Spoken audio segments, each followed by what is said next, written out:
Hey everyone, Julian here, and today I'm going to be trying something a little bit different. So I've made a lot of lo-fi house on this channel, but I've never tried making lo-fi hip-hop, so today I'm going to make a lo-fi hip-hop beat from scratch. So I have this little sample here, it sounds like this.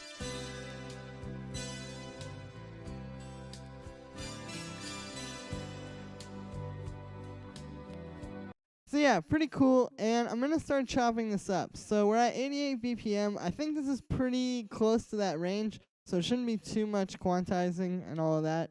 But let's take let's actually zoom in a little bit more. Let's take right there, right when that first kick hits, that is what we call the 1 in terms of counting, because you have if we go in a quarter note grid here, you can see in each bar from 1 to 2 here, for example, we have 1, 2, 3, 4 counts. So yeah, the 1, and I'm gonna go back to narrow, and let's just take this.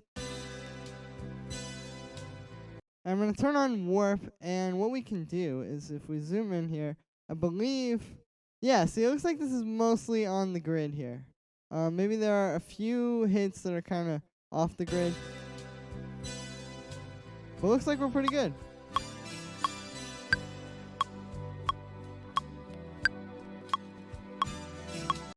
Cool. Anyway, so the next thing I'm going to do is I'm going to do a bit of processing on this, actually. So I'm going to go into my audio effects here, and the first thing I'm going to do is I'm going to grab an EQ8. We're going to make a little bit of a low pass and also a little bit of a high pass. So we're basically making a bandpass filter with EQ8. So in a lot of lo-fi house, or lo-fi hip-hop, excuse me. A lot of lo-fi hip-hop, I hear a lot of bandpass filters. Like on the samples, this is a pretty popular technique for this style. And the reason why I'm making one with an EQ instead of with an actual auto filter or something like that, it's just because with the EQ8, it's a little bit more controllable. I can kind of, really dial it in. So alright, that's pretty good. So the next thing I'm going to do is I'm going to grab a Redux here. We're going to turn this down sample up on soft mode.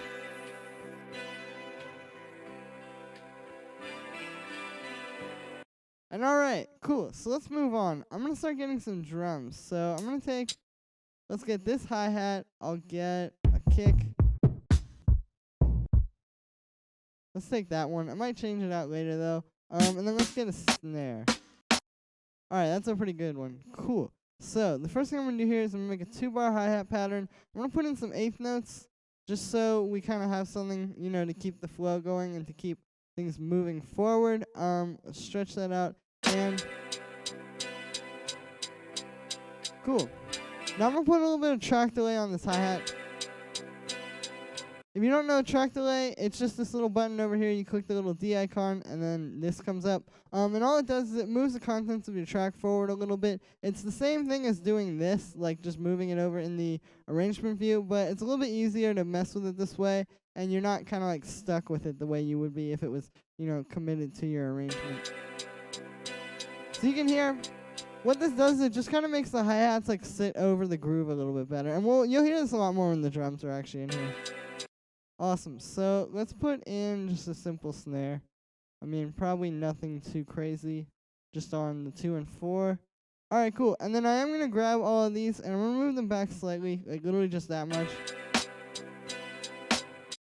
Cool. Let's zoom in a little bit more, just to really dial it in.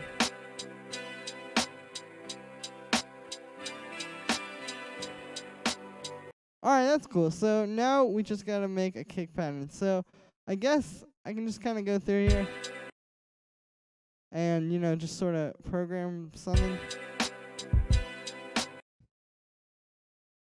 Alright, that's pretty cool.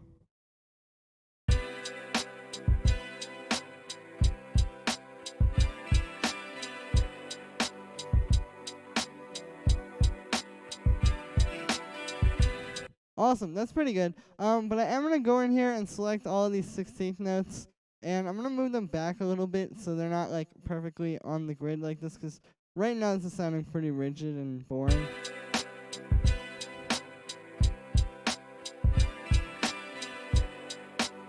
Yeah, there we go. So you can kind of hear, also I'm going to add a little extra 8th note there. at the end. But yeah, you can kind of hear like it's just giving it that little bit of swing.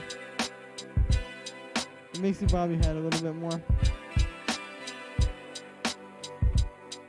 Cool. So I'm going to work on the snare a little bit. I'm also gonna put an EQ8 on this, just like I did on the sample, and I'm just gonna make it kind of like a little bit more lo-fi.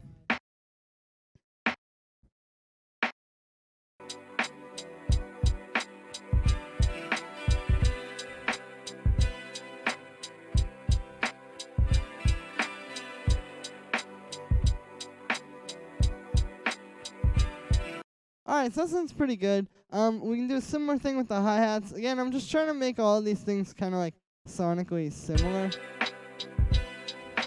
Because I feel like the drums prior to me doing this were just kind of like, they just sounded kind of out there. They didn't really fit with the sample. So I'm going to change out this kick real quick. Let's do this one. And same thing here.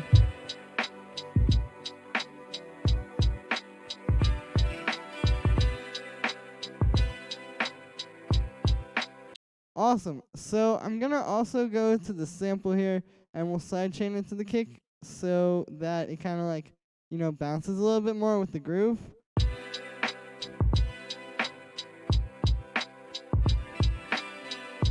Some of those notes are a little bit off the timing there at the end of that little passage.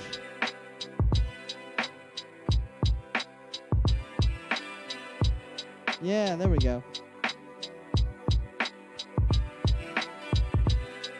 Perfect. Okay, cool. So I think really what this needs now is some bass. So let's just get like operator, I guess. And I will, alright, let's put it on this algorithm. Let's do like a sub where it's like a saw wave, and then a little sine under it. So we have the first oscillator is a sine wave, and the second oscillator is a saw. And yeah, that's pretty good. Now, I'm going to filter that a bit, and there we go. So this way, we have the sub that has a little bit more harmonic content because the filter is letting through some of that saw wave.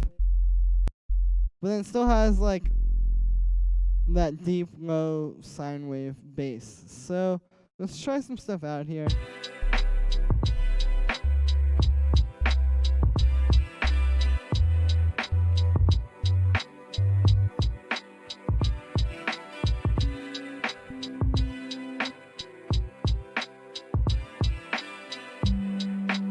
Alright, cool. So this is pretty simple. I'll write something simple for now, and then we can maybe make it more interesting, or just roll with it. I don't know. We'll see.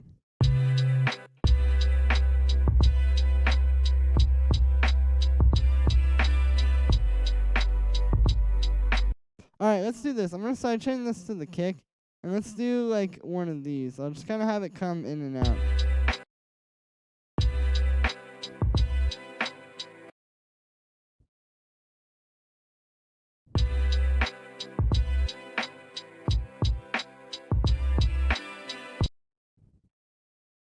Yeah, that's pretty good. And then, alright, cool. So we'll do some more thing here.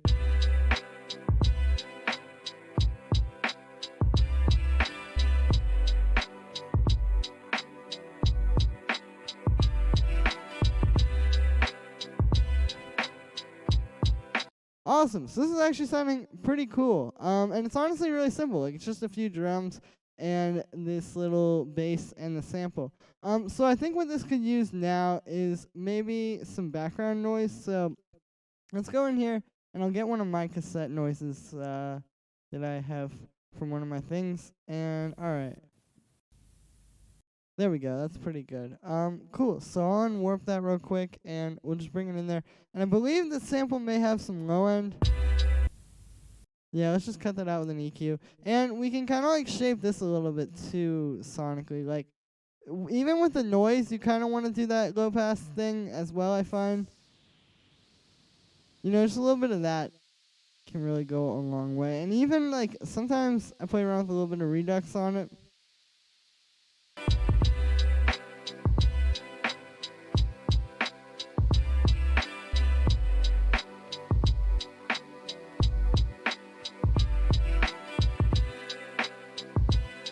Alright, well, this came out pretty cool. I mean, I'm not too crazy about the bass line, but I think overall this sounds really cool, and I really like the way that snare sounds, actually. That would sound cool on a trap beat as well.